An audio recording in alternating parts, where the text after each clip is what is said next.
Hi, welcome to my set of videos. This is Patricia Ann Landon Regali, Chief Little Flower, coming at you from the trenches of having been targeted. I am a targeted individual that have been targeted since about the age of 25 for about a couple of years. Then it would recess into the background on and off until the year of COVID, about 2020, whenever gang stalking had reemerged in full force and full effect.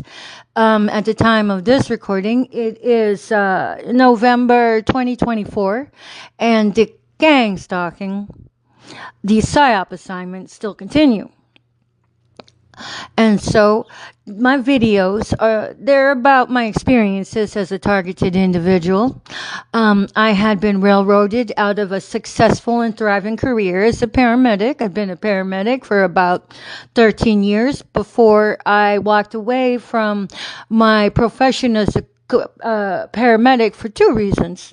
The first one was so I could speak freely about being heavily targeted and gang stalked in medical facilities by other medical professionals. If I were to hold a job in the medical world, that would be a huge conflict of interest for me and any potential employer.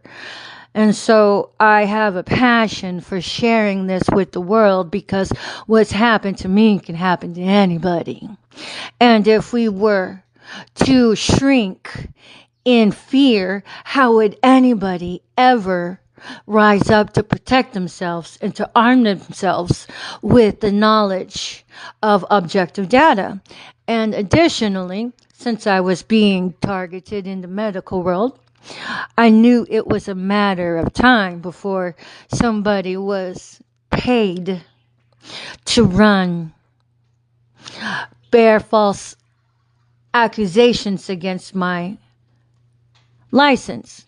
In other words, it was a matter of time before people would just make false accusations on my license. So those were the two reasons why I had nobly walked away from my career as a paramedic. And so I decided not to renew my license, because if my license was inert and non-viable, nobody could make any accusation against it. So I stayed 10 steps ahead of the community-based harassment. And so these videos are about my thoughts. They're about my experiences as a heavily targeted individual. So thank you for stopping. Hey, well, it's me again. How you doing? How's it going? Everybody behave? Did everybody stop targeting individuals? Did everybody stop with the group stalking of individuals? Because it matters. Well, I tell you what, karma says everybody who targeted somebody will now be targeted in the 5D by the ancestors of those who you targeted. And not only do you get the 5D targeting, unless you tell the truth, as prescribed in the video. I'll attach a link to it. And you get to enjoy everything a targeted individual ever had to endure. Secondary to all of this gang stalking. Well, and you get to enjoy shelters.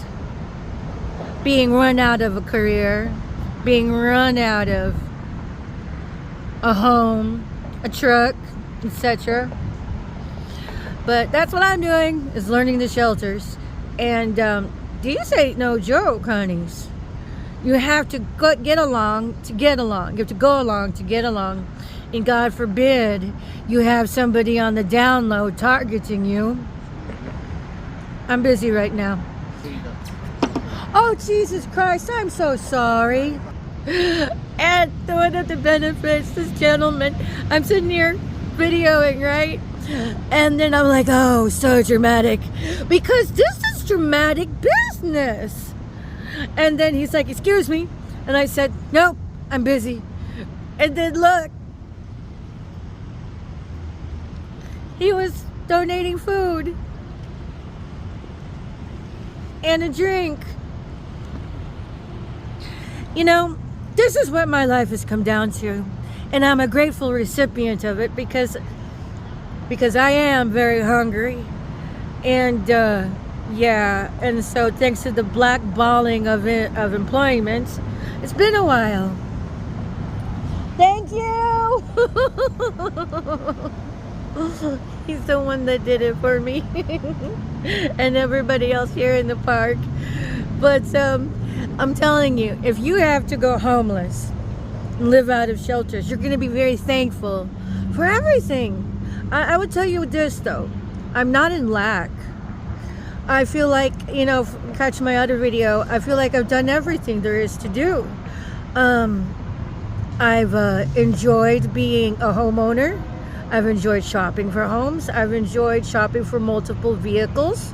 I've enjoyed shopping for my children's school clothes for school, and decor, Halloween stuff, Christmas stuff. The ex-husband had bought a 12-foot Christmas tree, of which he volunteered to do. Nobody asked him to do it. But being a cuckoo liar that these assholes are, when I say cuckoo, I mean pathological liars, he'll tell you that he was probably forced into it, and we probably wouldn't feed him for days and chain him to a radiator in the basement in Houston, Texas. Yeah, as if. I mean, I'm just hypothesizing here. But look. I am waifu material, bitches. If you know, you know. If you don't worry about it. But nonetheless, no, and I'm not looking either. I don't want it unless it was sent from God. And yeah, so whatever. But I'm not in lack. I am completely content, and I'm completely happy because there are possibilities. I don't have to sleep on the concrete this time around, and I'm not having to sleep on the ground this time around. So I'm thankful for that. But it's a very daunting task. I mean, like, as it is, for example, the shelter I'm at now, Monday through Friday, you have to be out by 7 a.m. to 4 p.m. So hit the streets, bitches. Hit the streets. Whatever it is you do. You better come back clean. You better come back sober. Come back lawful abiding too. So that's pretty much what it's like, you know. And yeah, and right now I'm feeling really oppressed because, and you know, as far as being a gang-stalked individual, I'm doing my best to get along, to go along, to get along. And whenever you have bullies, my first day there, my shoes disappeared in a bag of that held my pants and my sweater. I'm like, how does a bag just up and disappear? And where they put it is where I had my other bag the entire time. Bitch, I knew it would come back. But they fucking took my clothes. And then yesterday I found one of the other residents alone in my room with my bag open within her proximity, my backpack over here, and it was open where she could reach into it. And I'm all like, I just took it, closed it, and I'm disseminating how to move forward. I would have told the group home leader, but she gets mad at you before she tells you the expectation. That's backwards. And if she complains on you, bitch, you're gone. How do you work with that? And if there are ABC boys working on my case, honeys, where the fuck have you been? You might as well be dead. Seriously. Because I don't know hide nor tail end of you. You haven't even come to approach me to be like, hey, Miss Patricia, we're working on your case. Hang tight, honey. But mom's word. I'd have been happy with that. But as it is, just learning to find the delicate balances and how to sally forth. So I haven't made progress yet to report anything. I'm mulling it over. Besides that, if I were to tell the group leader, one of the first rules that she ever did give me was, we don't like drama here. No drama. And I'm all like, but your woman's always gossiping to you about everybody using, oh, it's time to clean, as her leverage of control, which happened to be an ex-cop, but whatever. So she says, oh, I believe her. Well, they're fucking complaining. And I'm just all like, headphones. Okay, I keep my own business, keep to myself here. But that's what it's like. For my experience so far. And what was my atrocity? Being a paramedic during COVID with the fantastic, juicy DNA, rare blood type, where my body is worth more fiscally divvied up on the black market, which would be over $1 billion. So, you know, those cartoons where they get stranded like on a ship and they start to imagine everybody being food. Well, when I look at them, all they see is like the drumstick of some turkey or something, or maybe see a turkey itself, you know, all breaded and diced up on a serving plate. Me, I feel like a big old dollar sign, Bitcoin sign. And how much do I have to my name? Less than $2. But ironically, I don't feel in lack. I've enjoyed a lot, so I consider this being a hierophant, a spiritual judge. Bitch, I'm boss undercover, honey. How you treat me is your instant karma. And this goes for an individual, this goes for an organization, this goes for an institution, this goes for every damn thing. Because, you know, I'm just going to be a friendly cuz and be amicable to get along. Although that gentleman, I was like, I'm not the one who brought the food. That was the first time I've really ever just done somebody like that. And of course it would be somebody bringing me food. I think I failed my report card. But I did say, I'm sorry. But I did tell him I love him. I love God's people.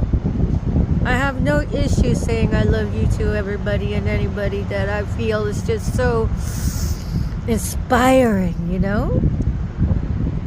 But yeah, just a quick update. Quick update for the gang stalkers out there targeting people. How many people out there are pretty upset I'm still alive? How many people are out there working on my case that hadn't come to say shit to me? I still love you. I still love you. I have to have faith here. And I'm having some faith. Man, I gotta have big, ginormous gonads of faith to rise above and beyond the status quo. But that's what we do around here. We rise above the status quo. Anyways, man, I was so hungry. I was so hungry. Now maybe I can go back and work on my X, Y, and Z after eating. Anyways, you want to see what I'm eating? I'll show you. Welcome to my food donation. Oh my God, it's my favorite. It's my favorite. And some water. So, yes, ladies and gentlemen, I am homeless. Not hopeless, but homeless. And I'm on reboot. To everybody that was involved in gang stalking me, that was involved in trying to annihilate my character behind my back with slander and with your stupid psyop assignments And to everybody who just stood by and watched it happen and who hasn't even reported it, you get to be on trial for being homeless yourself, because everything you enabled, you get to enjoy too. You get to enjoy hoping that you might end up with some food. Man, I feel so blessed. When I'm out of this, I'm going to be bringing hope to others like me in my position. So you guys who have been part of the cacophony coming after me, you better hope you got some gonads to suffer what other people have suffered. We don't end up here because we wanted to.